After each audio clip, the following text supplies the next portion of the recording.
right, folks, welcome in, welcome back. It's another brand new edition of the 901 Soccer Podcast here on Bluff City Media. I'm your host, Lawrence Dockery. You can find me on Twitter at LDoc93. You can find the 901 Soccer Podcast on Twitter at 901 Soccer Pod. Search Bluff City Media. We should pop right up at Bluff City_media. Move it over to Facebook. We're on Facebook as well. Just search 901 Soccer and just search Bluff City Media. Right there, ready, willing, and able to serve you with all of your Memphis sports needs. Then, of course, if you're watching this, you're on YouTube, so please make sure to like this video. Please comment on this video and tell me that I am either a genius or a moron, and then I will agree or disagree with you as necessary. And, of course, please make sure that you are subscribed to the Bluff City Media YouTube channel. So, what we have for you tonight, very exciting. Big time show tonight. No guests or anything like that. You just get to listen to just me, just ramble for a little while, but that's okay. It is the 2026 World Cup draw episode of the 901 Soccer Podcast. That's right. We are less than 7 months away from the World Cup, and it's going to be played right here in the U.S. along with Mexico and Canada, but most of the games are here in the U.S. I'd say it's a once-in-a-lifetime opportunity, but it is the second time in my lifetime that the World Cup is going to be played in the United States, though the first time I could not yet walk or talk. So this is going to be the biggest sporting event in the history of this planet. This is obviously going to be the biggest World Cup ever. You look at the crowds for Copa America in 2024. You look at the crowds, some of them for the Club World Cup here in 25. You've got a home World Cup in 26. You've got Olympic soccer out on the West Coast in 2028. And then maybe the Women's World Cup, or for sure the Women's World Cup in 2031. God, I wish they had done it in 2027. Like, to have 4 straight years of the best soccer in the world being played in this country would have been incredible. But, 2031 is a little bit of ways off. But we're focused on 2026 right now. It's going to be a lot of fun. It is the best and perhaps last chance for soccer to really, truly make it. And you can go back and check out previous episodes of the show to see what we try to figure out, what making it means and what it looks like and how we get there. But World Cup draw was held in Washington, D.C. this Friday. Unfortunately, Washington, D.C., one of the U.S. cities not picked to host games. Other notable omissions, not emissions, from the list. D.C., not on the list. Chicago, not on the list. Phoenix, not on the list. Denver, not on the list. And Nashville. Nashville was the last city cut. I understand there's a lot of Memphians that make hating Nashville and everything of, by, for, and about it their whole personality, which I think has caused more problems than it solved. But again, notwithstanding, the ability to go see World Cup games 3 hours from where you live is pretty much in a once-in-a-lifetime opportunity. But they were the last city cut from the list several years ago because Bob Kraft is best friends with Gianni Infantino. And those were the last two, and they went with Kraft Stadium, and they opted not to go with Nashville, which personally was just a huge bummer because you can drive to the World Cup and come home in the same day. And we'll talk more about where you can go as a Memphian at the end of the show. But the 11 U.S. host cities are Seattle, San Fran, L.A., Dallas, Houston, Kansas City, Miami, Atlanta, Philly, New York, and Boston. 11. Then you got 2 in Canada, Vancouver and Toronto, and you got 3 in Mexico. You got Mexico City, you got Monterrey, and you got Guadalajara. Personally, I would have preferred that all games be played in the United States. That's just me. I understand that doing the joint bid increased the likelihood of getting it. So if that's what you had to do to get it, all for it. I don't know. There's just, I talked about cities that missed the cut.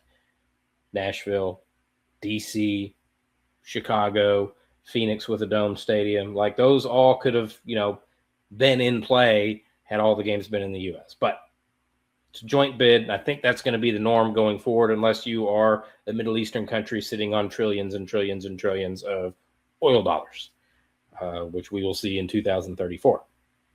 But for 2026, those are the host cities. 3 in Mexico, 2 in Canada, 11 in the U.S. And it's worth noting there have only been 2 times in the history of the World Cup where the host nation has failed to advance from the group stage. That does include the previous time 2 nations co-hosted the tournament. That was 2002 with South Korea and Japan. They both made it out of the group. I think our expectations for the U.S., despite some low points in the last few years, the expectation is not to just get out of the group, but to excel and go far in the tournament once you're out of the group. And the best way to do that, as I've said many times when talking about the U of M women's team getting screwed in NCAA tournament seeding, the best way to make sure that you advance as far as possible is to have as easy of a path as you possibly can. In the NCAA tournament, that means the higher seed. And we see in the Women's College Cup in Kansas City, you had a 1 seed, 2 seeds, and a 3 seed. And the 3 seed just so happens to have won 4 of the last 11 national championships. That's Florida State. So for Memphis to, go farther in the tournament, they're going to eventually need to be rewarded for the success of the program and get higher seeds. For the U.S. men's national team at the World Cup next year, that means you want as easy of a group as possible. And the U.S. was placed in Group D along with Paraguay, Australia, and then they will get the winner of a European playoff, which could be one of 4 teams. It could be Turkey, it could be Slovakia, it could be Romania, it could be Kosovo. Now, this isn't so much saying this is an easy group, quote unquote, for the U.S. is not so much about who you've got in the group, but a lot more about who you don't have in the group. This draw could have been a lot worse for the U.S. It really could have been. You could have ended up drawn with Colombia. You avoided them. You could have been drawn with a European playoff winner, not one of these 4. That very well could have been Italy. And I think the U.S., as far as I recollect, has only ever beaten Italy once, and certainly never in a competitive game. And certainly not. I think they've played Italy 3 times at the World Cup, and I believe they've lost all 3 of them. I take that back. I think just twice. They played Mexico in the 1934 World Cup in Italy. But in or maybe, you know what? That's going to bug me. Let me look that up. 1930. I know the 1934 World Cup was in Italy. There were a lot of questions about whether Mussolini had exercised some influence over the referee. No, they played Italy, 1934 in the round of 16, and lost 7-1. So the U.S. has played Italy at the World Cup 3 times. They've lost all 3 of them: 1934, 1990, and 2006. Actually, I take that back. They didn't lose to them in 2006. They drew 1-1 off a Zaccardo own goal. That's the game where Brian McBride got his face bashed in. So in 3 World Cup meetings with Italy, they haven't lost all 3 of them, but they haven't won any of them. So you don't have to play Italy. I just spent a lot of time and effort talking about something that didn't matter at all and couldn't even get my facts straight. I apologize. But you dodged a lot of teams that could and probably should beat you. That's not to say that these teams, you can just show up and be like, we're here, so we're the host, so we're just going to rock and roll. No, you need to come dialed in. You need to come focused. You need to come fired up. You need to come healthy, and you need to play your best for 90-plus minutes all 3 games. That being said, I cannot imagine a better group for the U.S. You also do have to take into account that 2 of the 3 teams, the 2 official teams that you know so far, you did just play and beat in the last 2 months. You beat Paraguay and Philly, and you beat Australia and Denver. Those are both 2-1 games. Of the playoff teams, my suspicion is that Turkey probably wins that playoff.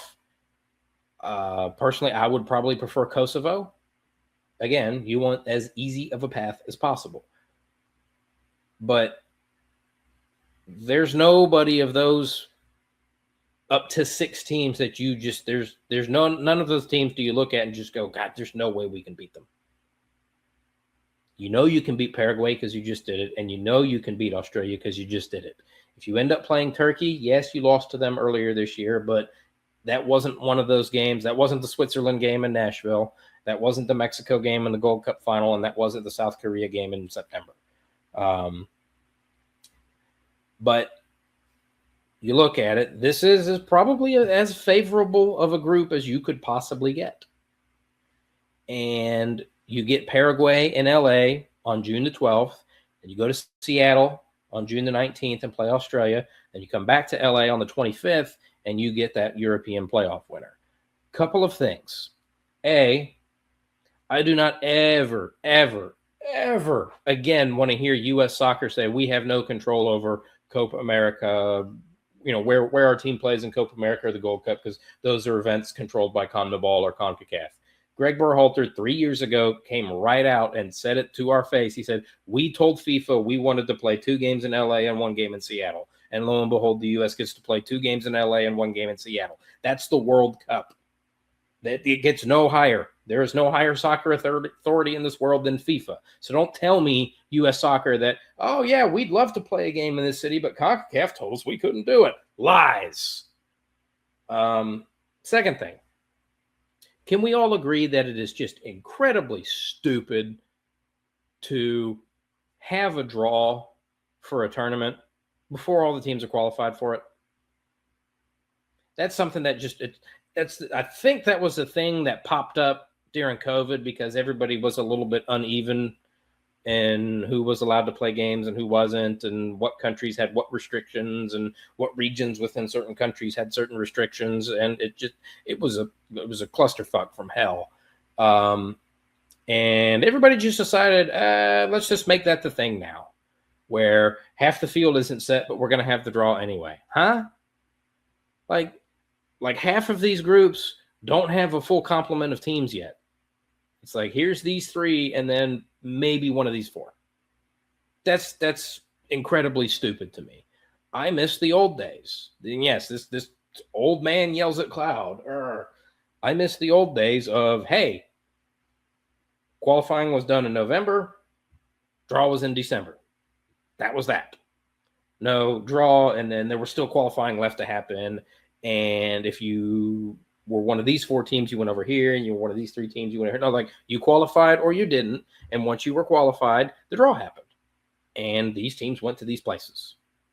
Easy peasy, lemon squeezy. Apparently not. Can't do that anymore. So that's done. But the U.S. has not won their opening 2 games of the World Cup since 1930. That was the very first World Cup, I might add. So it was just kind of most of the European teams were like too cool for school to go to South America, to go to Uruguay to play, which is why one of the reasons maybe that the U.S. did so well, and one of the reasons that Uruguay won their first of 2 World Cups. Although, funnily enough, Uruguay claims they've got 4 World Championships because they won 2 Olympic gold medals in the 1920s before the World Cup existed. So a little bit like Alabama football, where Alabama football is like, yeah, we got like 37 national championships because some drunk guy at the bar created a fake poll and said, yeah, you won the national championship in 1944. No. For me, Uruguay has 2 World Cup titles and 2 Olympic gold medals, not 4 world titles. The first World Cup was not until 1930. But if ever there was a chance for the U.S. to win their first 2 World Cup games, it's this one. Because, again, these are 2 teams that you have just recently beaten. You also really have to kind of take into account that the U.S., it was a kind of a depressing summer, but if you look at it, purely in the win-loss column, they've been playing very well since they got to the Gold Cup. The Nations League in March, unmitigated, complete and total disaster. No 2 ways about it. Absolute debacle. And if that had happened on Greg Berhalter's watch, you bet your sweet ass I would have had a pitchfork, and a torch, and been out somewhere screaming for his demise. So depressing, disjointed, dispiriting Nations League in March. Then you get to the 2 June friendlies and you lose 2-1 to Turkey. Okay, but you looked okay for large stretches of that game. And then I got to go witness in person an absolute decapitation in 30 minutes. And Switzerland ran out of first choice lineup. We did not. It was 4-0 after 32 minutes. And Matt Turner was laughing at me as he punted his head right over the moon. And I was just like, I mean, you can go over to Beyond the 90. I wrote an article. I was done at halftime. I finished the article at halftime, with the exception of maybe one post-game quote from Pochettino. And I was like, the U.S. men's national team is a disgrace. And I made sure to tag all the powers that be at U.S. Soccer. I sent it in a soccer reporters group that I'm in, and there were some reactions to it, we'll just say. And that felt like yet another low point. You had the low point of missing the 2018 World Cup. You had the low point of the Greg Berhalter rehire. You had the low point at Copa America last year, the low point of the Nations League, and then the low point of no showing for those friendlies.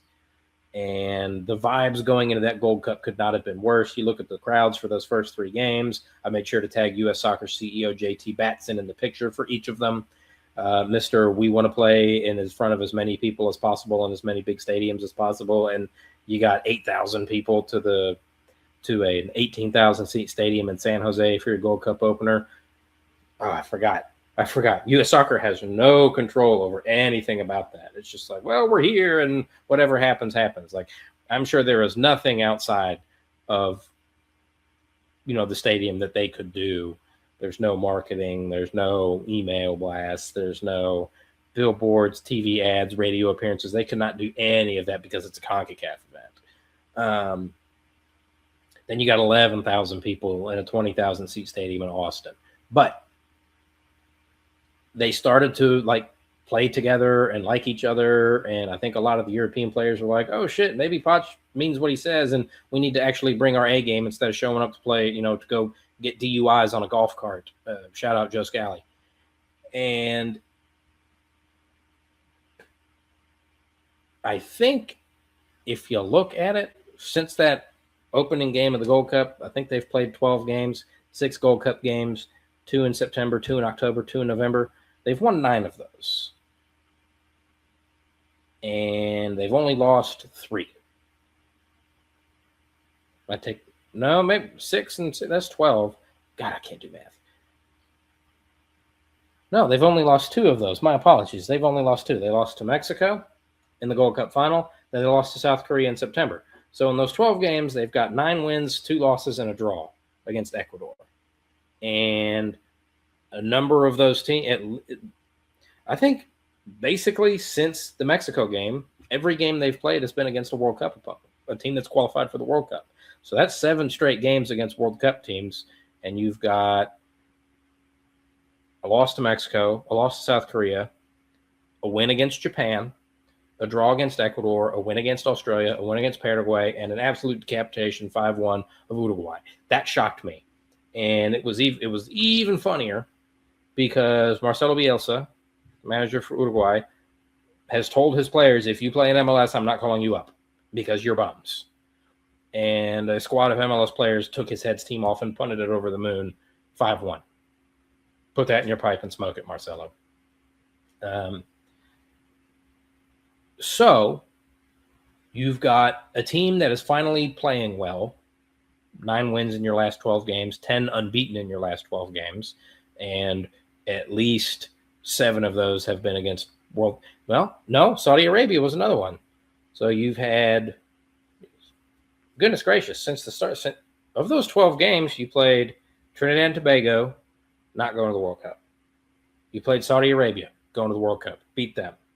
Then you played Haiti, going to the World Cup, beat them. Then you played Costa Rica, beat them on penalties, not going to the World Cup. Played Guatemala, beat them, not going to the World Cup. Mexico, lost, going to the World Cup. South Korea, World Cup, you lost. Japan, going to the World Cup, you beat them. Ecuador, going to the World Cup, you got a draw. Australia, going to the World Cup, you beat them. Paraguay, going to the World Cup, you beat them. Uruguay, going to the World Cup, you beat them. So I guess there's only 3 of the last 12 teams that you've played are not World Cup teams. So you're playing well, and you're playing well against decent competition. Combine that with you're at home, and the only 2 times that a host nation has ever failed to advance out of the group at the World Cup was South Africa in 2010 and Qatar in 2022. I kind of wanted South Africa to get out of that group. I wanted Qatar to be miserable. Not that it would have mattered because nobody in Qatar cares about soccer. Like, their players are all mercenaries.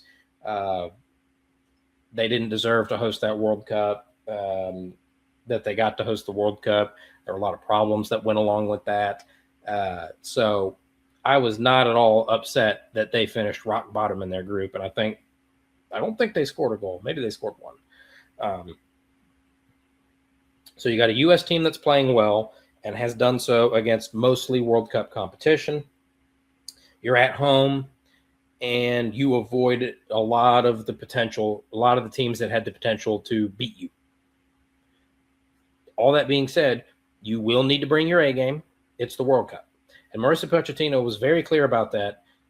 He went on the Fox Sports desk at the draw with Alexi Lalas and Stu Holden, who were with Rob Stone, who were all 3 totally convinced that this meant we were winning the World Cup and we were beating everybody 10-0. And God, I hate Fox Sports. I felt so bad for Thierry Henry. He looked like he was in the 9th circle of hell on that Fox Sports desk. And I said, I hope the check's worth it, buddy, because you are going to be feeling that way for another month, starting in June all the way through the end of the tournament. You are going to be suffering, which is it's sad because I've seen at U.S. national team games I've covered some of the Fox Sports personalities off air and off the record are much more realistic than they present themselves on air. I know Alexi Lalas, when he puts his mind to it, can give concise, clear, perfectly reasonable takes. Rob Stone, I have no respect for. Didn't like him at ESPN. Really don't like him at Fox. Really don't like the way he acts on Big Noon Kickoff. So I have no respect for Rob Stone. Stuart Holden, I'm sure I've told the story, but I'll tell it to you again. At the 2021 USA v. Canada game in Nashville, it's a World Cup qualifier. It's the first game of World Cup qualifying. The U.S. has just come off a win in the Gold Cup and the Nations League, and Greg Berhalter's stock was never higher. It was high enough to where I was maybe starting to consider thinking that maybe he might know what he's doing. Like I was still 12 steps away, but I had been 15 to 20 steps away. And this game automatically sent me back to 18 steps away. And it never recovered. But 1-1 draw. It's 0-0 going into halftime. I think each team had one shot the entire first half. And they got booed out of the stadium at halftime because it was so dreadfully boring. And I am in line in the men's restroom on the press box level at Nissan Stadium in Nashville.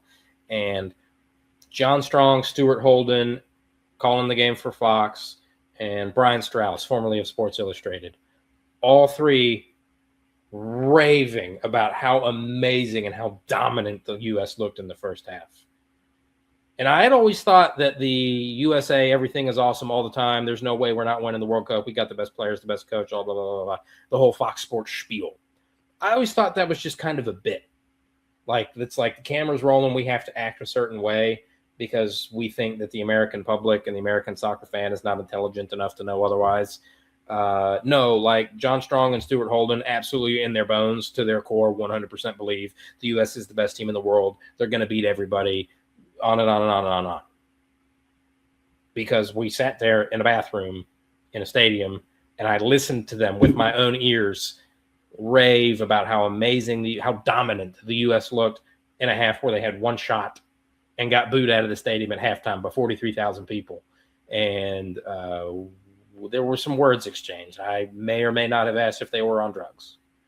There was no video or audio in there. I cannot confirm nor deny, but I may have asked them if they were on drugs, and they looked at me like I was on drugs, because how dare I question them, because they work for Fox Sports and they know what they're talking about, and I'm just some random dude. No, you guys are imbeciles. And I don't really have respect for either of them either. A little bit more than I do for Rob Stone, because I have to deal with Rob Stone during football season too. But Fox Sports shenanigans and ridiculousness aside, I do really respect and appreciate Mauricio Pochettino getting up there and providing a little dose of reality. Like, yes, we avoided a lot of teams that might be able to beat us, but these guys can beat us. Paraguay scored upsets against Brazil and Argentina during World Cup qualifying. I think the last time the U.S. beat Brazil was in 1998. Couldn't tell you the last time the U.S. beat Argentina. Maybe that was at the Copa America in 95. So shout out to Mauricio Pochettino. I have faith in Poch. And my faith wavered a little bit. I'm not going to lie. My faith wavered just a little bit when we got into the summer. I was 4-game losing streak and looking like absolute dog shit in all 4 of those games will do that to a person. And it did it to me. I am feeling much better about it now than I was 6 months ago.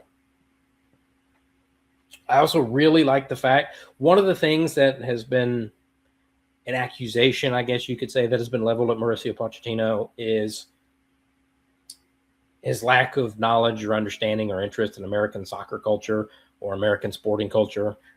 And apparently Mauricio Pochettino is now like a super fan of the movie Miracle, which I love because I love the movie Miracle because I think it's a great movie. Miracle, if you're unfamiliar, is the story of the 1980 U.S. hockey team's Miracle on Ice. Stars Kurt Russell as Herb Brooks. One of the tragic ironies of that is that Herb Brooks died right before the movie came out because he wasn't wearing a seatbelt and got into a car accident. So wear your seatbelt, folks. But that was a very touching little blurb at the end of the movie that says, tragically, Herb did not get to see the release of this movie, but he didn't need to because he lived it. And I thought that was amazing. But Mauricio Pochettino, big fan of the movie Miracle. So good for him for that. But also, he says, and this is one of my favorite lines, and I've made this point about this team several times in the past. He says, I love the coach in Miracle because he says, we don't want the best players, we want the right players. And, you go back to the scene in the movie and Craig Patrick comes in and Herb Brooks is sitting there. He's like, Herb, you're missing some of the best players. He's like, I'm not looking for the best players, Craig. I'm looking for the right ones. So I think that spoke to Pochettino. I really think it did, because he has tried to stress nobody's place in this team is safe. Everybody needs to bring it 100% all the time, every time. And I think that just drove it home for him. So big fan of that. Big fan that he is saying, hey, we got to bring it. We can't just show up and expect, hey, well, we beat these teams in friendly, so they're just going to roll over and die for us at the World Cup because it's on our home soil. Not so. But there's no reason that you can't beat these teams. Whereas if you played somebody like Colombia or played somebody like Italy, you might be kind of staring down the barrel a little bit. I think maybe the only other change I would have made is I might have preferred South Africa to Paraguay. But that being said, I cannot imagine this group having been much better, setting up much better for the U.S. So, the U.S. is not the only team at this World Cup. They're our team, but they're not the only team. Who else do we have at this tournament? Well, the U.S. is in Group D. Let's start in Group A. Group A, you've got Mexico, one of the hosts, South Africa, South Korea, and the winner of another one of those amazing, stupid playoffs. You could get Denmark, the former Yugoslav Republic of Macedonia, the Czech Republic, or the Republic of Ireland. Personally, I'm hoping for Republic of Ireland. They are kind of like my second team, I guess you could say. Some of my earliest memories of watching soccer. We lived in Las Vegas, so Telemundo came in free on our antenna back when you had rabbit ears, and so we got to watch all the games in Spanish, and we just fell in love with that Ireland team. They just recently made a movie about that Ireland team. I think it's called The Battle of Saipan, which brings to mind tales of World War II, but it's actually where the Republic of Ireland team had their base camp before going to Japan or South Korea, whichever one they played at, for the World Cup, where Mick McCarthy got into it with Roy Keane. I think Roy Keane was mad about the material in the jerseys, and I think he was also mad that the team only paid for them to eat cheese sandwiches on the plane ride from Dublin to Saipan. And so he went to Mick McCarthy, the manager, and was like, bro, this is not cool. This is a World Cup squad, but it's Ireland. I think it's only the third time they'd ever been to the World Cup. I think they'd only ever been to the Euros once before that. Not a real financial powerhouse there. And they had it out, and Mick McCarthy kicked his ass out of the squad and sent him home. And I swear they just made a movie here in the last 6 months about that. And I think Steve Coogan is in it, and I forget who all else is in it, and I don't really feel like looking it up right now. But that Republic of Ireland team was a lot of fun to watch. They had Robbie Keane scored that last-minute equalizer against Germany. They beat Saudi Arabia. They went to penalties against Spain. That game had all sorts of drama. So personally, really hoping for Republic of Ireland to be the team that qualifies out of there. If I had to guess, it's probably going to be Denmark. But, if you pick the teams to come out of that group, I think Mexico as hosts are going to get out of that group. Although they're not doing so hot right now. And every game they play in Mexico, they get booed out of the stadium to the point where the players are like, yeah, maybe this is why we play all our games in the U.S. because you guys suck. And to which I'm sure the fans go, well, maybe we're booing you because you guys suck. But Mexico, South Africa, South Korea, and then one of those teams probably, I think in order of likelihood, it will probably be Denmark, Czech Republic, Republic of Ireland, and then Macedonia. So regardless of who the European team is, I am picking Mexico and South Korea to get out of the group. Saw South Korea in person when they played Mexico in Nashville, and that finished 2-2, and they looked pretty good. Obviously ran circles around the U.S., one of the top teams in Asian qualifying, have done well for themselves at previous World Cups. So Mexico is the hosts. They get to play 2 games at Azteca and 1 game in Guadalajara. Not sure why they're not playing in all 3 Mexican host cities, but we'll see what happens when the knockout rounds come in. So Group B, another one of the co-hosts. You got Canada, you got Qatar, you got Switzerland, and then one of the teams coming out of the European playoff. Yes, another one. That could be Italy, Northern Ireland, Wales, or Bosnia.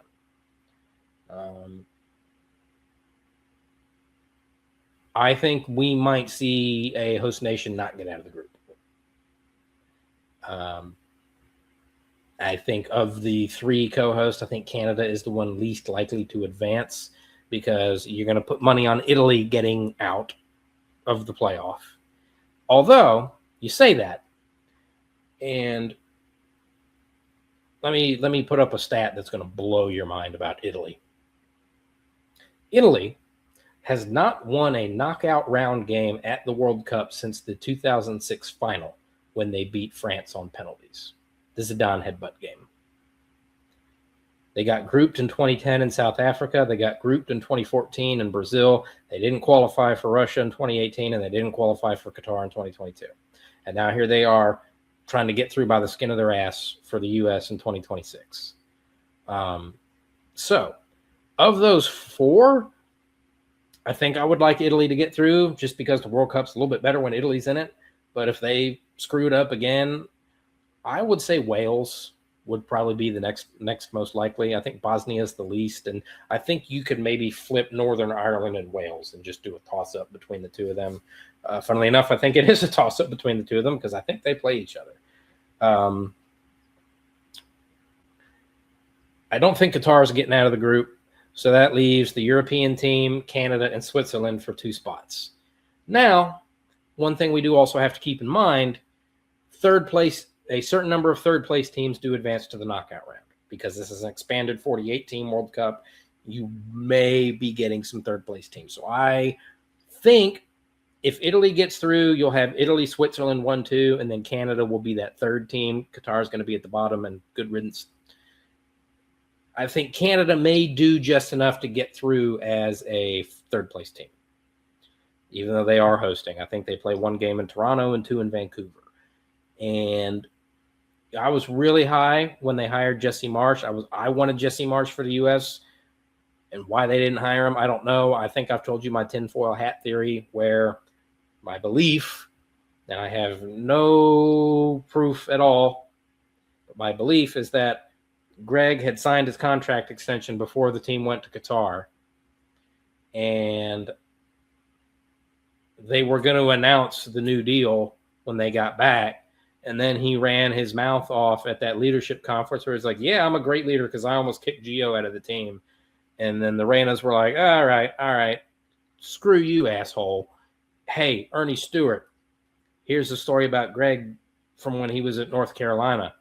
And U.S. Soccer said, well, we've already, tinfoil hat, we've already announced, we've already got this deal signed, so we can't fire him because he'll sue us, which means, I know Jesse Marsch, I know you really want the job, but sorry, domestic violence is okay as long as it happened a really long time ago and you ended up marrying that person, which is really what that U.S. Soccer investigation came to. They wanted Greg, and they found a reason why bad things that he had done didn't matter. So my tinfoil hat theory is that the deal was already signed and they were just waiting for the perfect time to announce it. And when the Reyna stuff blew up, they couldn't fire him because they already had the deal signed and he was going to sue them. And they told Jesse Marsch to fuck off, which I would not have done. I wanted Jesse Marsch for this team, and Jesse Marsch, for the most part, to an extent, has done very well with the Canadian national team. I think it's really, really, really, really funny that he takes shots at U.S. Soccer at every opportunity, especially this past summer when he said, yeah, all of our first team guys are going to be there. None of our players are skipping out. None of our players are crying about having to play for the national team. Definitely not a shot at Christian Pulisic. But then they went and got knocked out in the first game of the knockout round at the Gold Cup. And then in the post game, he cried, well, we didn't have all our best players here. No, sir, Jesse Marsch. I love what you've done with Canada. You took them to the semifinals of the Copa America. Phenomenal. You did very well, and you've done well in the Nations League. You got to the knockout round of the Gold Cup. Fantastic. If you're going to run your mouth about U.S. Soccer leaving all their best players at home because they're lazy and they didn't want to be here, that's fine. And I appreciated it, and it amused me. But you then cannot turn around and say, well, we lost because we didn't have our best players. No, you don't get to do that. Sorry. So as much as I love Jesse Marsch and as much as I wanted him to coach this national team, I think he's done a good job with Canada, but I don't see them finishing higher than third in their group. And if you're Canadian at that point, you just have to hope that it's good enough among the ranking of third place teams. So that's A and B down, and D, of course. So let's go to Group C. Got Brazil, Morocco, Haiti, and Scotland. I am so glad to see Scotland back at the World Cup. It makes me miss Stephen Glass even more. I miss Coach Glass. I miss Memphis 901 FC. I've said it before. I'm sure I'll say it again. The best line I've ever heard in any press conference ever, Stephen Glass is asked at Memphis 901 FC media availability, how far do you think Scotland's going to go with the Euros? And he says, I think they're going to go all the way to Germany. that's just this like perfect Scottish fandom summed up right there in one sentence. They have never made the knockout round at a World Cup. And I don't know that they've ever made the knockout round at the Euros. They have qualified for the last 2 Euros. They did not get out. I don't think they won a game at either of those. But watching that game against Denmark in their final qualifying game, from Hampton Park belting out Flower of Scotland to start, to them taking a very early lead on a very nice goal, to giving the lead up, to taking the lead again, to giving the lead up again, to scoring 2 more goals. Fantastic. And it's good to see them. I don't think they've been to the World Cup since 98. So you missed 02, 06, 10, 14, 18. So you missed 6 straight World Cups. So you've got people like fans of Scotland that are in their 20s that this is the first time they've ever seen their country in the World Cup. That is super cool. Their fans are amazing. It's a bummer we don't get to see them anywhere near here because the Tartan Army are among some of the best of the best. But you look at the group, I think you are probably Scotland once again not getting to the knockout round of the World Cup. Brazil's going to top that group because that's what Brazil does. They top the group at the World Cup. That's what they do. Haiti making it is a phenomenal story because they were not. I don't think they played any of their home qualifiers at home because there's a lot of instability and a lot of problems down there right now. So the fact that they made it is an achievement of itself. And I think they probably finish bottom. So that leaves Scotland and Morocco fighting for the second spot in the group. And just you look at it, and Morocco obviously went to the semifinals at the last World Cup, and that was out of nowhere. But then I think they also did they win bronze? I don't know. They knocked us out of the Olympics at Paris 2024. And I don't remember if I think they may have won the bronze medal. But again, semifinals at the World Cup, semifinals at the Olympics, and then the U20 World Cup, I think they just went to the semifinals again. So whatever they're doing in Morocco, I know they also had like 1 or 2 teams qualify for the Club World Cup this past summer. So whatever they're doing in Morocco, it's working. And I think maybe that's something we should look at is whatever they're doing, maybe we should start trying to do that because they have all of a sudden just out of nowhere become awesome at everything. Like they got a lot of really good players, and I think Morocco probably finishes as runner-up in this group. And if you're Scotland, you gotta hope that you do enough to be one of those third-place teams that goes through the knockout round. I think that is their best shot. If they can beat Haiti and they can beat Morocco, then they're into the next round. They're not going to beat Brazil. So that's A, B, and C down. Also D. So we will skip D and go straight to E, A, B, C, D, E. Germany, Ivory Coast, Curacao, and Ecuador. Now, Curacao qualifying for the World Cup is incredible. But you've got a lot of, I think, guys that came up in Dutch academies that aren't good enough to play for the Dutch national team. You've also got a former a manager in Dick Advocaat who has been around a lot of high-level European club teams and a lot of national teams around the world, so the guy knows what he's doing. So for Curacao to get to the World Cup, I'll never forget the 2019 Gold Cup quarterfinals when Curacao had Greg Berhalter in the 9th circle of hell. They outpossessed, outshot, out-hit, out-physicaled, out-toughed, outran, out-muscled, out-everything, except outscored. That's the only thing they didn't do. They didn't outscore the U.S., but it was 1-0. And I'll never forget Greg Berhalter's first line of his post-game press conference is, I understand what the narrative is going to be, but that's a really good team that we just played, so we're lucky to be like, oh, go to hell. That's a country that's named after a liquor bottle. Not so. Curacao has somehow turned into a World Cup team. I think the fact that CONCACAF gets, 4 spots plus, 3.5 spots plus the 3 co-hosts. So I don't think there's any other World Cup that we're going to see Curacao qualify for. But because this one's being hosted in CONCACAF, the U.S., Mexico, and Canada automatically qualified, so that opened up 3 more spots for other countries you wouldn't typically see. But I think this is where the dream is over. Like you've made it. Good for you. That's the end of your road. We love you. Thanks for turning up. 3 games and go home. The other 3 I think is wide open. Now, the Eurocentric mind would say Germany tops the group. And if this was 2017, I would absolutely agree with you.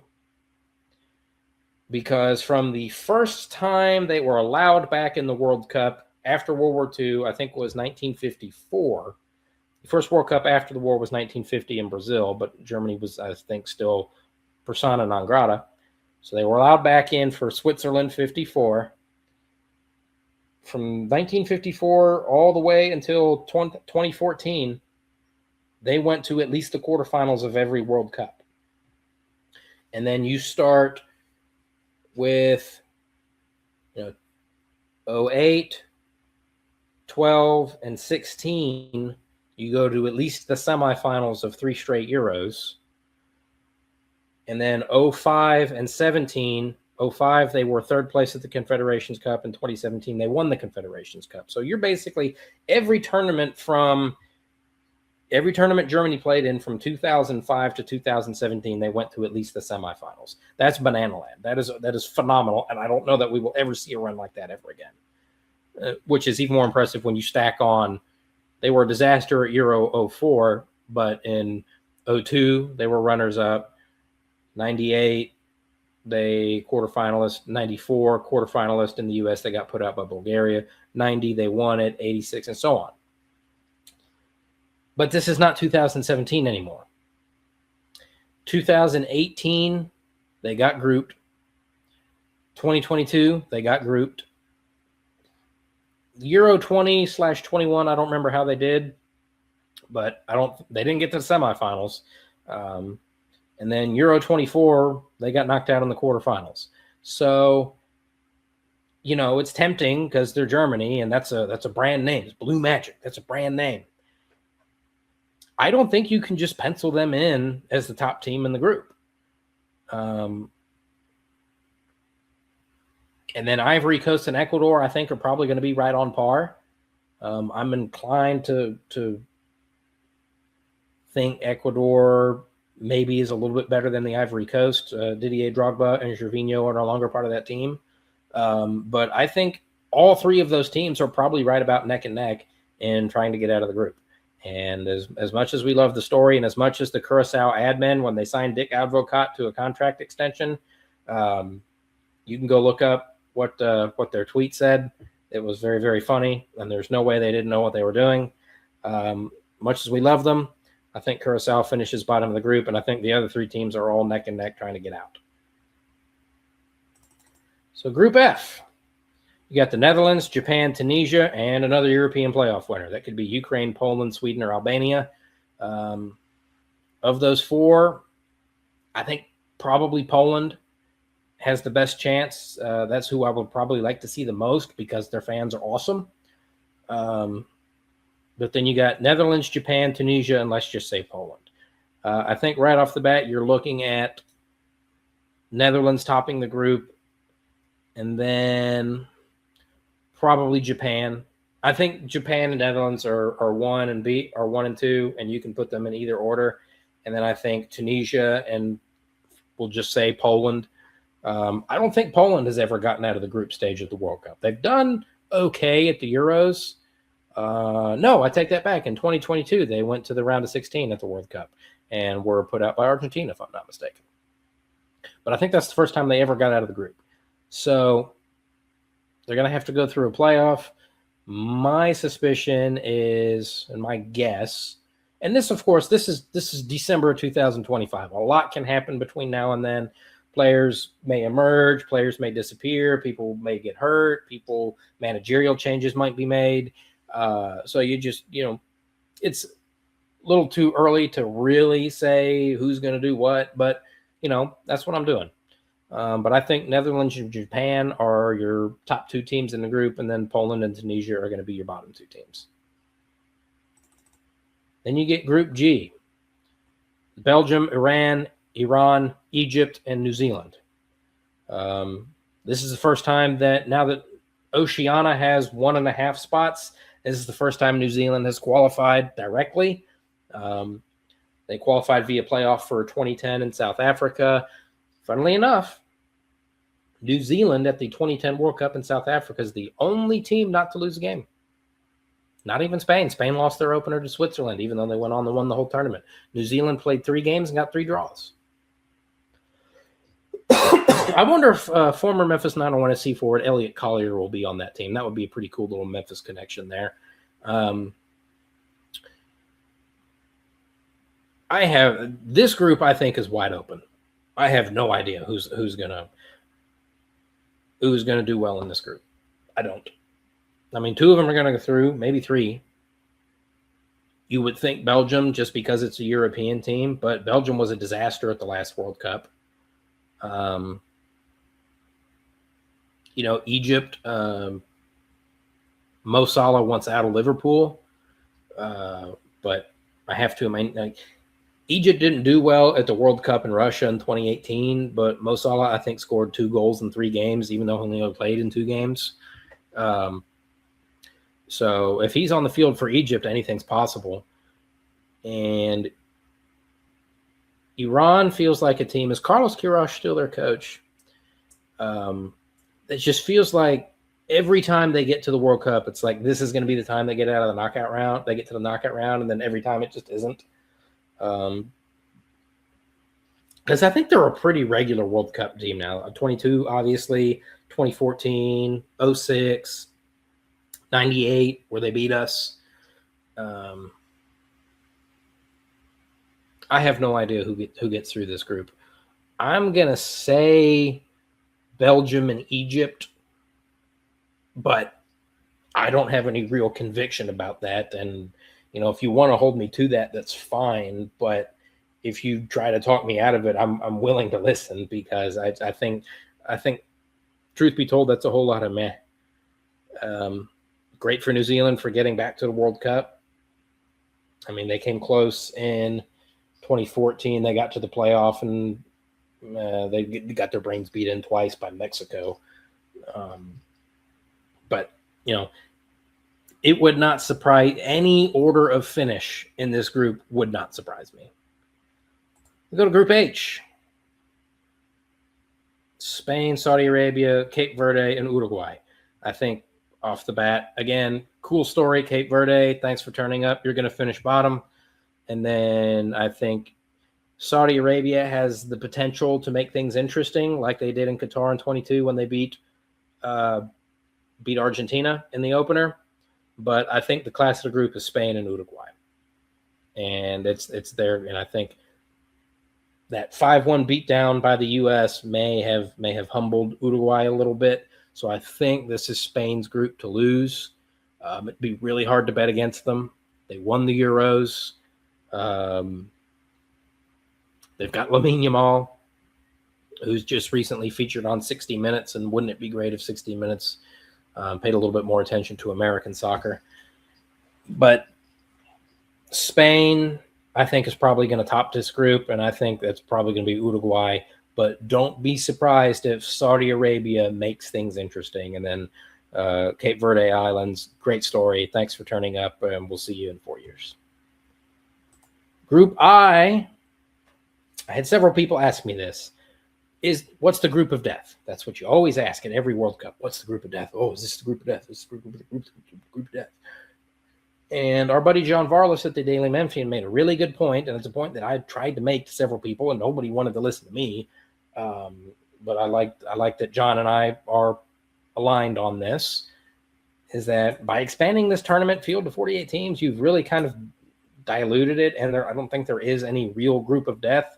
But if there was a group of death for this particular tournament, this is the one. France, Senegal, Norway, and then the bottom feeder will be Iraq, Bolivia, or Suriname. Personally, I hope it's Bolivia, because I want as many of the South American teams here as possible. Copa America in 16, Copa America in 24, both big successes, big crowds in the stand. So I just personally am kind of rooting for Bolivia. Although I don't think they've won a competitive game away from La Paz in like 15 years, which is insane. But it's really hard to go to La Paz because the elevation is like 10 million feet or something absurd. Obviously not 10 million feet, but very high elevation in Bolivia. But you've got France, who probably going to be one of the favorites to win the tournament. They've got Mbappe. Didier Deschamps is kind of an outlier in international soccer in that he's been France's coach for 13, 14 years now. I think Laurent Blanc left France after the Euros in 2012. So you're looking August of 2012 through 26. That's 14 years for Didier Deschamps. So he knows what he's doing. France, loaded with talent, really good team, back-to-back finals, one of which they won, the other which they went all the way to penalties on. Then you've got Senegal, always one of Africa's best teams, and France v. Senegal is going to be a blockbuster matchup. Remember, at the opening game of the 2002 World Cup, Senegal beat France. I'm sure that one is going to be playing on repeat as motivation. So I'm pretty sure a lot of those Senegalese players are going to be very fired up to play France. Then there's Norway. And Norway is back in the World Cup for the first time in a long time, but they've got Erling Haaland. And if you have Erling Haaland, with maybe one or two exceptions, you are going to have the best player on the field every time they step out there. And one of those exceptions might be when they play France. But Mbappe v. Haaland is going to do record numbers. That is going to be an incredible matchup. Every 12-year-old kid who watches nothing but the Premier League is going to be front and center watching that one. And that's France, Senegal, and Norway are going to be the three battling it out to get out of the group. And I think they might all three get out. I can't bet against France. You know, they went to they are on the last decade, they have been on an absolute heater. Euro runners-up on home soil in 2016. World Cup winners in 2018. Quarterfinalists, I think, at Euro 2021 / which kind of an asterisk because it was a COVID one. It was played all over the damn continent for some reason. World Cup runners-up in 22 and Euro semifinalists in 24. Like they're kind of doing what Germany used to do. So I can't bet against France right now. I really don't want to bet against Erling Haaland. I know it's been a long time since Norway's been to the World Cup, but that dude is awesome, and all he does is score a ton of goals every time he steps on the field. And then Senegal has been one of Africa's best teams for at least the last 20 years. So I believe they made the knockout rounds of the last World Cup, I think. Yeah, it was the Netherlands. They were in a group with the Netherlands, Ecuador, Senegal, and Qatar, and Senegal got out of the group behind the Netherlands. So, and then they lost to England in the next round. That's right. So I think all three of those teams could get out. And if there is a group of death at this World Cup, this one is it.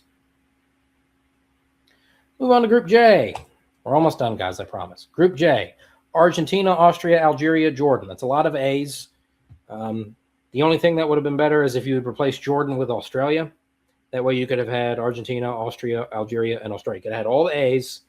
And honestly, if you're going to have all A's, you probably needed to put them in Group A. That's the way it would work. Just like I really wanted Georgia, the country, to qualify for this World Cup and play a game in Atlanta, thus being played in Georgia, the state. Georgia, the country, playing in Georgia, the state would have been an incredible day on Twitter. Somebody also brought up a good point when I mentioned that several months ago. It's like they need to play warm-up friendly in Athens, Georgia, against Greece. That way you have Greece, whose capital is Athens, playing in Athens, Georgia, the state, against Georgia, the country. There'd have been all sorts of synergy, and the universe might have folded in on itself, but that would have been the jokes would have been all over the place.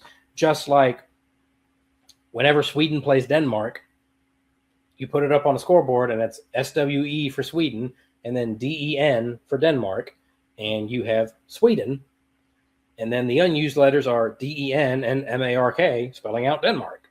It's incredible.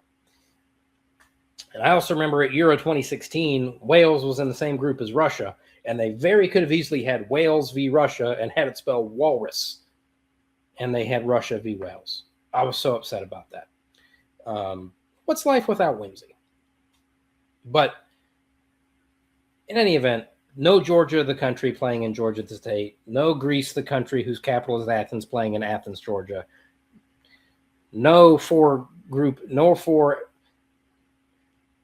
with 4 teams that all start with the letter A in Group A. This one, Argentina is going to top the group.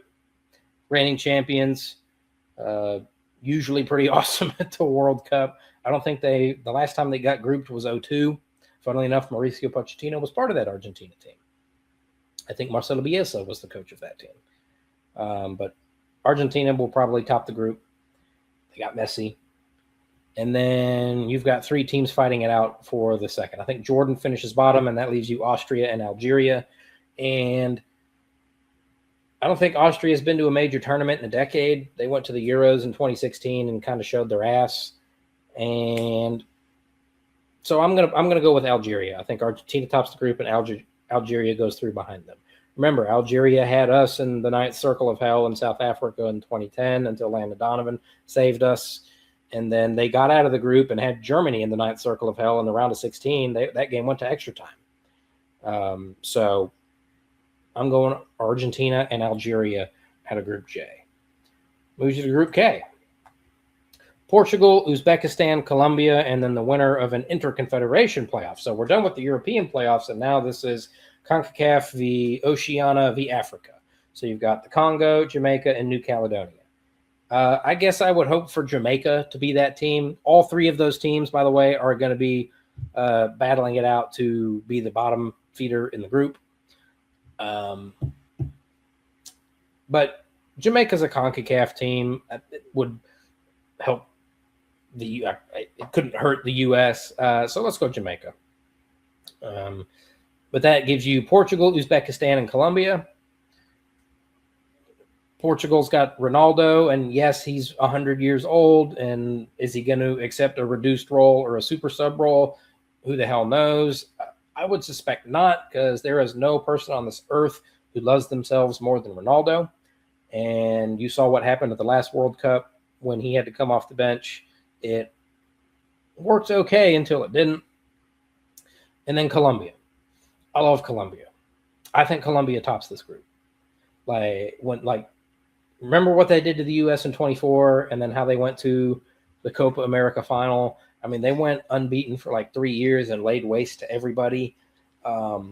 Struggled a little bit in the back half of qualifying, but I think Colombia gets to play in Houston, and that is going to be 70,000 people, and I'm pretty sure that 69,750 of them are going to be Colombians. And that's going to be insane. Their national anthem goes so hard. I love Colombia's national anthem. I love Portugal's too. Portugal's goes really hard too. It always tickles me when people complain about the U.S. national anthem, about the Star Spangled Banner being a war anthem. It's about a song how the British were shelling a fort, and our flag was no, I'm not going anywhere. Which, by the way, if you're ever in Washington, D.C., and you get a chance to go to the Smithsonian, if you are unaware, is 8 different museums. But you want to go to the Museum of American History, and you walk in the front door, and there's this big 3-story wall with this big giant tin American flag on it. And you're okay, that's kind of weird, whatever. And you can go around your museum, you're in there for a couple hours, and then you're leaving. And the last time we were there, I was I've been here before. I think the Star Spangled Banner is in there. And sure enough, the actual flag that was flying over the fort in 1814 while the British were shelling it, that Francis Scott Key wrote the national anthem on the back of an envelope, that flag still exists and is at the Smithsonian. And guys, let me tell you what, I got chills in there. It is an amazing experience. You think car dealership flags are big? Hey, well, Landers Ford in Collierville, big giant flag. Think that, but triple. And that's the size of this. It's 3 stories. It's huge. But anyway, I digress. I'm always tickled when people complain, oh, the Star Spangled Banner is a war anthem. Like, have you listened to France's national anthem? Have you listened to Portugal's national anthem? Like, have you listened to some of these national anthems of some of these other countries? Like, I think La Marseillaise is like, if I'm not mistaken, they're talking about like bathing in the blood of their enemies. Like, that's pretty brutal. And Portugal's is they're singing about to arms, to arms, to arms. I don't speak Portuguese, so I don't know what the rest of the words are. But that's another one where they're like, that's another war anthem. So miss me with anti-Star Spangled Banner because it's a war song. Shut up. Portugal's national anthem is awesome. Ours is awesome. France is awesome. Colombia's is awesome. And I'm really disappointed that I'm probably not going to get to cover a Colombia game because their fans are like, I would say that's probably a top 5 fan base in the world, Colombia. I really think so.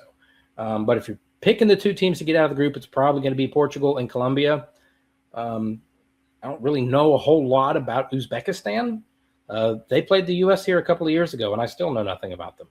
I know they almost qualified for the World Cup one time in like 2014, maybe it was 2018. But I would be picking Portugal and Colombia, or Colombia and Portugal, one of those 2, to be the team that gets out of the group. That brings us to the last group, Group L, which is so unfortunate that you have a Group L, because whoever loses, the jokes are just going to, the takes are going to be, there's going to be amazing takes. And you've got England, Croatia, Ghana, and Panama. And I think the class of the group is England and Croatia. England has been on, for the longest time, England was a lot like Notre Dame football, where they kind of got by on their name, and then you looked at what they were doing, and you're like, yeah, that's a name, but like they're not doing anything. And as Notre Dame football has started to move past that, right? Playoffs in 2018, playoffs in 20, national title game appearance in 2024, and then, we'll see what happens tomorrow. England has kind of started to move past that as well. They grouped in Brazil in 2014, round of 16 at Euro 2016 in France, but they lost to Iceland, and that was the end of Roy Hodgson. And then Gareth Southgate takes over, and you go to the semifinals at the World Cup in 2018. You're the runners-up at the Euros in 2020. You go to the quarterfinals of the World Cup in 2022, and then you're runners-up at the Euros in 24. So they seem to have figured something out, and they're not constantly embarrassing themselves like they were. They just can't quite get over that hump. They finally started winning games on penalties too. It was amazing. Anytime an England game went to penalties, it was like, oh, start packing a suitcase. We're going home. 1990 World Cup, 1998 World Cup, 2006 World Cup, Euro 2012, the Olympics in 2012, the Women's World Cup in 2011. Like every time you looked up, England was going out. Euro 96 against Germany, I think. And it's like, so their history on penalties, Euro 2020 final, but they, at the 2018 World Cup, they beat Colombia on penalties, and then at the Euros 2 years ago, they beat somebody on penalties. I don't remember who it was, but so I think England's getting out of the group, and I think Croatia is going to be the other team that gets out of the group. I know Luka Modric is 100 years old. They keep finding ways to do it, man. Like there is no reason on this earth for Croatia to have been to the World Cup semifinals 3 times in like 7 tournaments. France 98, Russia 2018, Qatar 2022. Like that shouldn't happen, but it has. When you have a generational player like Luka Modric, it happens. Obviously, Luka Modric was not part of the France 98 team. I'm just making a point that I think that's the first time they were eligible to be a World Cup team as Croatia. So they've only been to 7 World Cups, and they've been to the semifinals 3 times, and here we are hoping and praying we just get out of the group. And And then Ghana's back in the World Cup. Panama's back in the World Cup. I feel like our opinion of Panama gets a little bit inflated because we see them a lot and they do okay within CONCACAF, but we saw what happened at the World Cup in Russia in 2018. They looked like they didn't belong. I mean, England decapitated them, Belgium decapitated them, and I think they got a goal against Tunisia. I think the fourth team in that group was Tunisia, but they lost that game. Thomas Christensen is good. They make it difficult to play against you, but I suspect they're going to be bottom of that group, just like they were in 2018. And then Ghana's a little bit of a wild card. Knockout round of 16 in 2006. Obviously knocked us out of the round of 16 in 2010, and then should have beaten Uruguay to go to the semifinals, but Asamoah Gyan with the biggest choke in World Cup history, maybe. I love how Luis Suarez is the villain for that. And like, okay, he knocked the ball out of the goal with his hands. You know what happened? The referee awarded a penalty kick. The referee sent him off, just like he's supposed to do. I am not going to blame him for keeping his team in the World Cup. If you don't like that, then maybe Asamoah Gyan needs to actually make his penalty with the last kick of the game instead of sending it way up there. It's worse than Roberto Baggio at the 1994 World Cup final. Then obviously they finished bottom of the group in 2014, but they made life difficult for us. Shout out John Brooks. I think they missed 2018 and they got back in 22, but I don't think they got out of the group there. So they might be one of the third place teams, but I don't think they're going to be higher in the group than either England or Croatia. So that's all your World Cup groups and all your World Cup teams. Now, this is the 901 Soccer Podcast. We are in the Memphis area.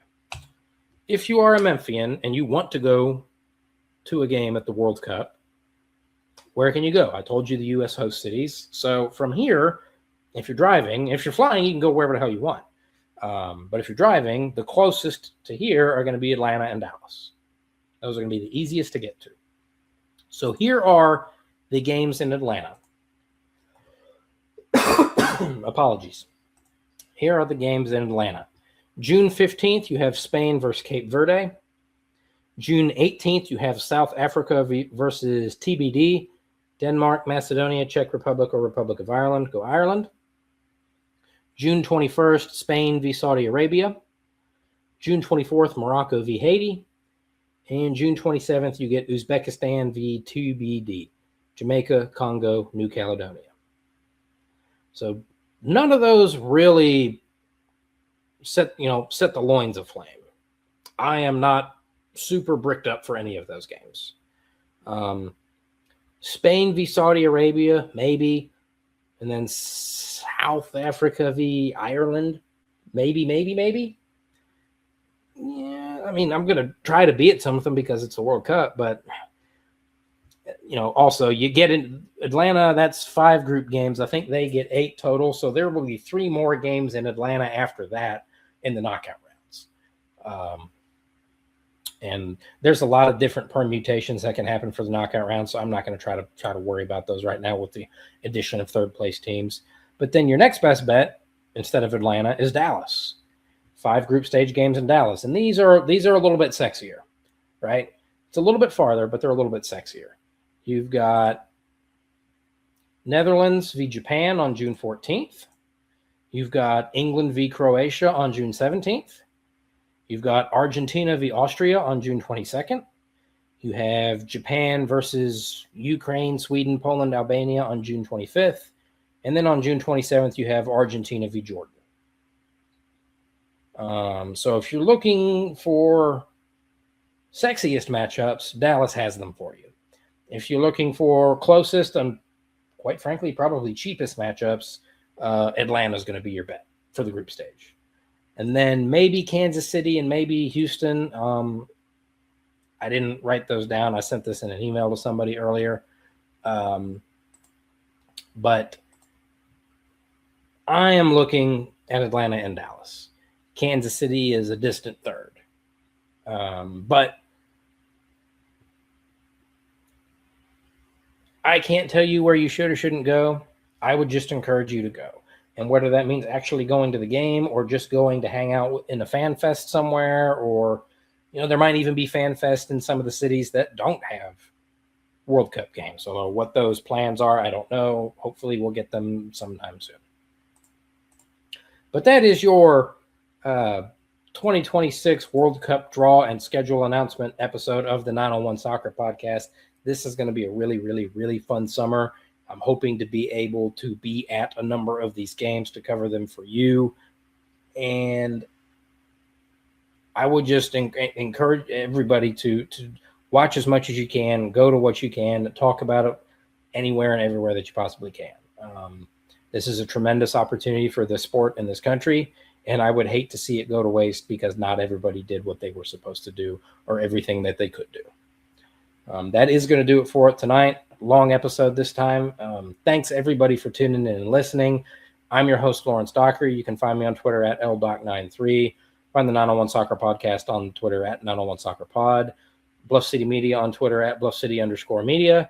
Over on Facebook, 901 Soccer and Bluff City Media. And, of course, right here on YouTube, please like the video, please comment on the video, and please subscribe to the Bluff City Media YouTube channel. Thank you, and we will talk to you another time.